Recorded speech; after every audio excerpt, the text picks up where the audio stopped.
What's going on, class? My name is Zach Vago, aka the Weight Loss Professor, and I am starting my own online academy, university, whatever you'd want to call it. But I'm going to start posting videos daily talking about the tips and tricks, the information that I've learned when it comes to weight loss.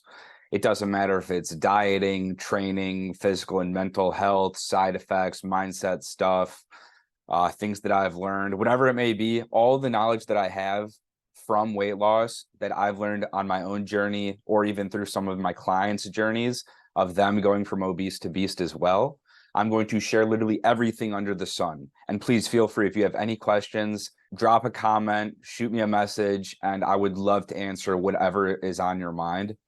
So without further ado, let's get this academy university started with how to actually start a weight loss journey. And let's dive right in. What's up, guys? We're back. And what I'm going to do for you is I'm going to leave a link somewhere of this document so you can tune in, you can hop right in and read through it your own. You don't have to follow along with me. But let's dive right into how to actually get started on a weight loss journey. So to start, the number one key thing that you need to do is be in a calorie deficit. What a calorie deficit means is you are eating less than your body is using in terms of energy. So you are eating less than you are exerting. And to do this, it's kind of complicated, but the most simple, dumbed down way of doing this is actually taking your body weight and multiplying it by one of these two columns. The less weight you are to start, I say the higher number you can go. When the bigger you are, the lower you need to go. So I use an example here where for me, someone who's 180 pounds, if I multiplied my body weight by 10, which you see is the bottom of moderate weight loss, borderline extreme weight loss, it comes out to about 1,800 calories, which is a perfect amount. If I was to do 3 meals a day, that would be 600 calories per meal. And that's more than plenty. 600 calories is a huge meal. But if I was to do 180 times 7, which is the most extreme number on the extreme column, I would be at about 1,200 calories, which I don't know if you split that up into 2 meals, 3 meals, whatever the case may be, 1,200 calories is not sustainable for someone who's 180 pounds, let alone almost any human being. But why is 7 able to be used in a different scenario then if it's not able to for me? We'll look at the below example of someone who's 320 pounds, or even someone who was as heavy as me when I started, which was 360 pounds. 320 times 10 is 3,200 calories. That's stupid. You're not going to lose weight on 3,200 calories, and that's why I put you won't lose weight. That's why when I said earlier, the heavier you are, the lower I think you should go. This is exactly why. If someone did 320 times 12, I don't even know what that is. I can't do math, guys. I'm a weight dude. Whatever, if it's above 3,200, even more reasoning that that's going to be a horrible way to lose weight, and you probably won't. It's probably going to be closer to 4,000 calories. I'm guessing that's what, 640. So that's a total of 3,840 calories for 320 times 12. No one's going to lose weight on 3,800 calories. What you're better off doing is doing your 320 times 7, which is about 2,200 calories. And that's way more ideal for someone who's that obese needing to lose weight. If you really wanted and you're over 300 pounds, you could probably push it to about whatever your body weight is times 6 if you really wanted. I know that's what I did. And I know a few of my current clients do that because they are willing to go that extreme for a given month, because a long-term crash diet is not healthy because your metabolism is going to crash and you're going to absolutely ruin your body over the long term. But if you wanted to do a short 2 to 3 week crash diet just to really test your limits and really drop the weight and then work your way back up into a normal maintenance calorie amount, that's totally fine. There's nothing unhealthy with that. If anything, it's actually going to help boost your body to want to lose weight. And over the long term, you might actually lose more calories in the long run by doing that little crash diet, short-term crash diet, rather than doing a long-term crash diet, which is actually going to obliterate your metabolism. And just some extra dieting tips for you guys. Cut out the carbs and sugars. What goes along with cutting out the carbs and sugars is actually cutting out all processed foods. And I say cut out processed foods because they will actually malnutrition your body And when your body's malnutrition, your hormones aren't going to work properly as they should. And when your hormones aren't working properly as they should, your libido is going to be low, your sleep's going to be bad. You're not going to lose weight. This is exactly why people who are obese, me included, have starved ourselves and not lost weight. I actually hospitalized myself as a teenager because I was starving myself to try to lose weight, and I wasn't losing any weight. Imagine being 320 pounds, starving yourself and not losing weight. I was passing out. It was really a bad, scary time for my overall health and my well-being, just because I was doing that to myself and not seeing the results that I thought I would. I was killing my body during the process. And it's crucial that you nutrition your body efficiently, or else you're going to come out with micro deficiencies and your body is absolutely going to be starstruck off that. So you need to nutrition your body properly. And when you are in a deficit, you don't have spare calories to waste on these processed garbage that aren't going to help fill your body with vitamins. It's almost like budgeting. Imagine being on a budget with money and spending stuff on luxury clothing items when in fact you could actually be using that money elsewhere in your needs department, whether it's a bill for electricity, for water, for food. Like there's just better ways you can be using those, in this situation, money, but in fitness, better way to be using those calories. Other tips are don't drink your calories. I don't know about you, but I would rather eat my calories than drink them. Only have 2 meals a day with one snack if you really needed. A lunch and a dinner, or a breakfast and a lunch would be most ideal. And then have that snack either in between both meals or after those 2 meals. And I say all of that because I'm trying to incorporate intermittent fasting, and I promote intermittent fasting. And what these 2 meals and one snack does is it allows your body to be fasted in a state for up to 16 hours, maybe even more, and only an eating window of about 8 hours max. And what's great about intermittent fasting is that it forces your body to run off its own reserves, mainly carb storages. And if you don't have carb storages, then that's when you'll be in a fat burning mode. That's why intermittent fasting plus a keto or low carb diet is going to be the most efficient for weight loss. I don't care who you are or what other people say about carbs aren't the enemy. I 100% think carbs are the enemy, and I will die on a hill against carbs. I don't know. I don't care if it's a potato or rice, even though those are two of the most healthy carb sources in the world. I would die on a hill fighting those two. And by the way, I love those two. I'm a fat kid. Are you kidding me? I love fries. I love rice. But yeah, carbs, guys, drop the carbs. Eat a low carb diet. Drink a gallon of water. Your body will actually get used to it if you are on a lesser carb diet, because with carbs, your body will hold more water. So now without the carbs, your body's not going to be holding on to water. You're going to crave water more, and you're going to be constantly flushing out the electrolytes and the fluids within your body. So it actually becomes easier being able to drink more water. And little fun fact for you, your body actually burns more calories trying to adjust the temperature of the water that you're consuming. So let's say it's hot tea, or the opposite, extremely cold water. Your body has to warm that water up or down, and that actually uses calories to do so. So that's pretty cool. You're going to burn calories by drinking water. Why not, right? It adds up. And if you're fasting, even if it's in the morning and you're skipping breakfast, drink caffeine. It's an easy glitch to burn a few more calories. And I'm not saying do a tobacco and caffeine diet. All these people are vaping or doing some weird diets where they're supplementing caffeine in with something else just to try to act as appetite suppressants. That's not healthy. Have a cup of coffee, have an energy drink, something small like that. Don't start stacking appetite suppressants on appetite suppressants. That's going to kill you. All right, so now let's move on to training involving weights and cardio.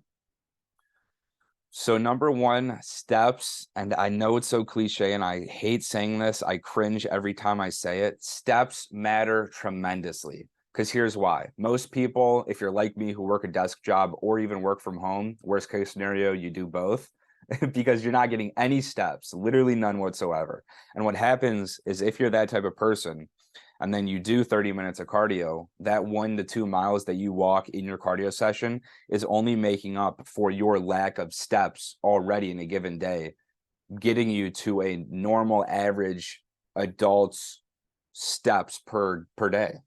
So now what's happening is you are going about your day, you're doing 30 minutes of cardio, and that's not even putting you in a weight loss zone. What that's doing is that's just making up for your already lack of activity. So now what you need to do is you need to either do more cardio to make up for those lack of steps, or you need to just lessen your overall calories.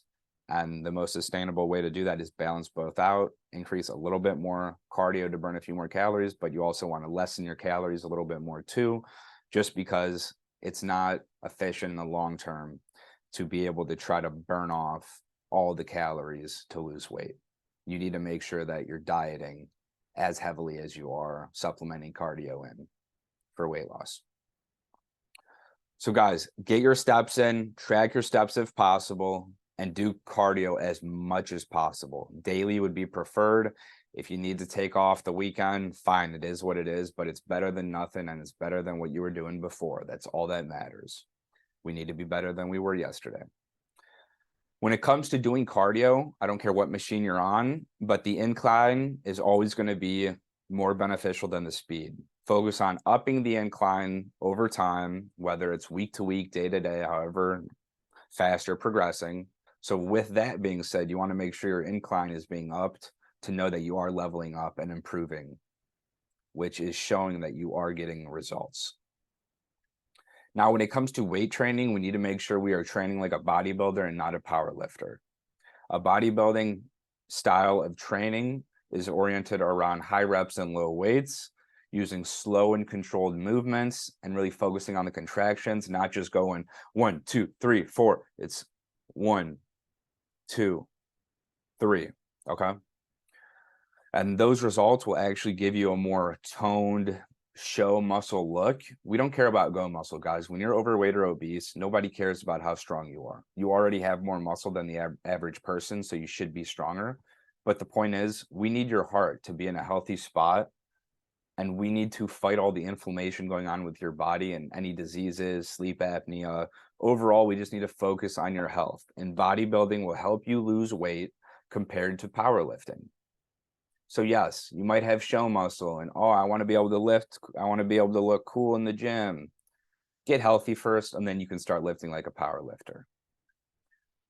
So let's continue the track of what bodybuilding looks like within the gym. That means shorter rest time in between sets. It means doing supersets. It means doing drop sets. You want to keep your heart rate elevated all throughout the workout, but not to a point where it's like a CrossFit workout or a boot camp style workout. We still want this to be majority muscle breakdown and building of an exercise and not just a cardio exercise. So the best way to go about doing any type of split is at minimum working out 3 days a week. You could also do this 5 to 6 days, and I'll tell you how. The routine that I recommend, which is best for what I believe is weight loss, and it's what I did, is push, pull, legs. Push, chest, shoulders, triceps, pull, back and biceps, legs, every leg muscle. 3 days a week minimum. If you wanted to do 5 days, I would do push, pull, legs, push, pull. If you wanted to do 6 days, you can do push, pull, legs, and then just repeat that for a total of 2 times each per week.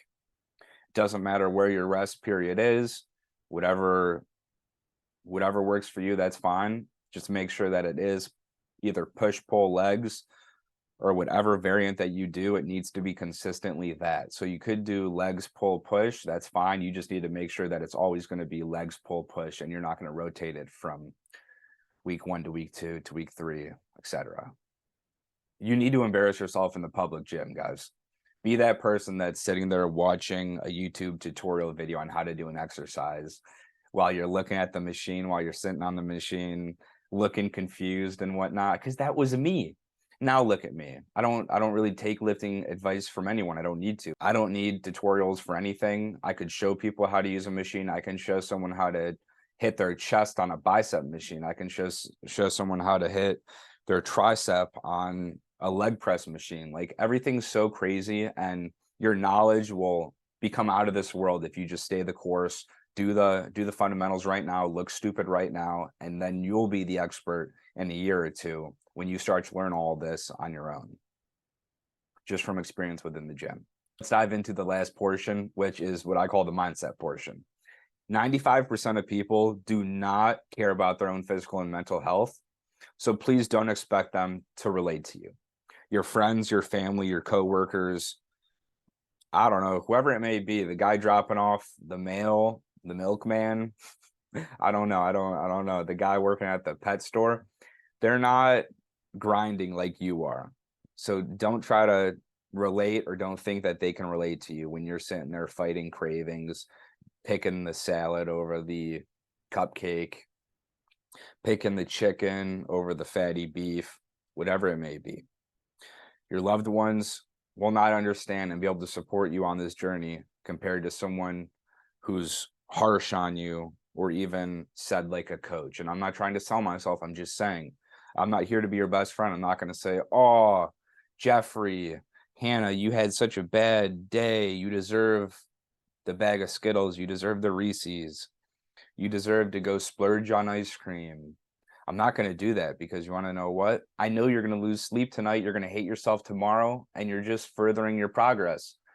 And what's going to happen with most people is that once they jump off the wagon like that, they struggle to get back on the wagon. So we need to prevent how many times you actually come off the wagon as much as possible. So I don't want to give you that free pass to do whatever you want. I'm going to be hard on you. Your family members aren't. They love you. They don't want to see you struggle through cravings. They don't want to see you eat a salad and be miserable because they know how much you like food and they know how much emotional eating makes you happy in life, and food makes you happy. Food gives you emotions. They know that. They're going to want to see you happy. Get a friend around you who's not afraid to say, hey, you're being a loser, quit slacking, get back to grinding. Get you a friend like that. I wish I had more of those on my journey. I only had yes men. I had, hey, Zach, go enjoy the pizza, enjoy the food. You're out. It's a party. It's a function. Enjoy yourself. I don't want to enjoy myself. You want to know what? Because I'm sick of being fat. I'm done being fat. I want to live a healthy life. I would rather be dead than be obese. So please, you telling me to eat this pizza, to eat the cake, to drink the alcohol, to party with you, all that is hurting me emotionally, mentally. It's hurting me physically because I don't know. It's going to start spiraling into an eating disorder. You know, hey, everyone's telling me I'm okay. Am I actually okay? Everyone says I look okay, but do I look okay? Am I healthy? Am I not healthy? What's my heart telling me? No one else's opinions matter except your heart. And I'll tell you what, your heart does not like being overweight or obese. We know this. This is just basic science. That's my 2 cents. And guys, another huge tip for you guys is to make sure you are only taking advice from people who have either been in your shoes or your shoes, but bigger shoes or fatter shoes in this case, and have then achieved the results that you want. Don't take advice from some personal trainer who's been an athlete their entire life with a six-pack because they don't know what it's like. They don't know what it's like to be overweight or obese, let alone lose weight, let alone diet that hard and for that long, let alone fight the mental war that we have and we do. Because it's not the same. We're not the same as normal individuals. There's something messed up in our heads.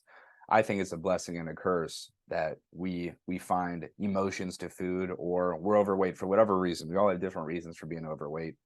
We all have that special reason, and most people can't correlate to whatever that reason is because they're not like us. They're not overweight and obese. If you're starting your own business, would you take advice from the guy who teaches a business course or the guy who has started their own company, built it to be a 7-8 figure business, and has done that with other businesses that they've started as well? I'm going with the guy who was successful starting their own business rather than the teacher who's never actually even tried to be an entrepreneur. Boom. Weight loss is a never-ending war, guys. You'll have to deal with it until the day you die. Every day, every time you go grocery shopping, every time you're in public, every time you're in the office or at an event, every time you get hungry, every time you see a commercial, every time you scroll through social media. No matter what you do in life, guys, there's going to be that thought of food. And I'll tell you what, this is when you have to make the decision on whether or not you are ready to stop letting food conquer your life. I made the decision about 2 years ago, and ever since I have lost and maintained nearly 200 pounds. Maintained, lost, maintained, lost 200 pounds and maintained that weight off. I've kept it off. I hate being an idiot. That's crazy. We'll see if I leave this in. I'll probably leave it in. But yeah, guys, you have to make this decision for yourself. Think about what's motivating you right now. Do you have a family? Do you want a family? Write everything down and remind yourself why you're doing this. For me, I have in the bathroom pictures of myself when I was 360 pounds. And every time I'm in the bathroom, going to go to the bathroom, take a shower, wash my hands, wash my face, whatever it may be, I see pictures of myself fat in there. And that's a constant reminder for the next time I go to eat. That's why I'm doing it. I'm doing it for fat Zach. I'm doing it for the Zach who wanted to be dead. The Zach who wished he was dead. The Zach who hated life and was miserable to everyone that he loved. That's why I do it. And I'm glad I made that decision that I was going to stop letting food conquer my life. Now it's your time. You have the fundamentals of what you need to do for training, for dieting, for this life transformation. Are you ready for the battle ahead, or are you not? Guys, my name's Zach Vago. I go by the name, The Weight Loss Professor. I love you guys. I wish you luck on your journey. Feel free to shoot me a comment or a DM on Facebook, YouTube, Instagram, TikTok, whatever it may be. And I would love to chat it up with you, see where you're at health-wise, possibly help you or give you any advice. I love you, and stay tuned for the rest of my online academy or university for weight loss guidance. Peace out. Love you guys.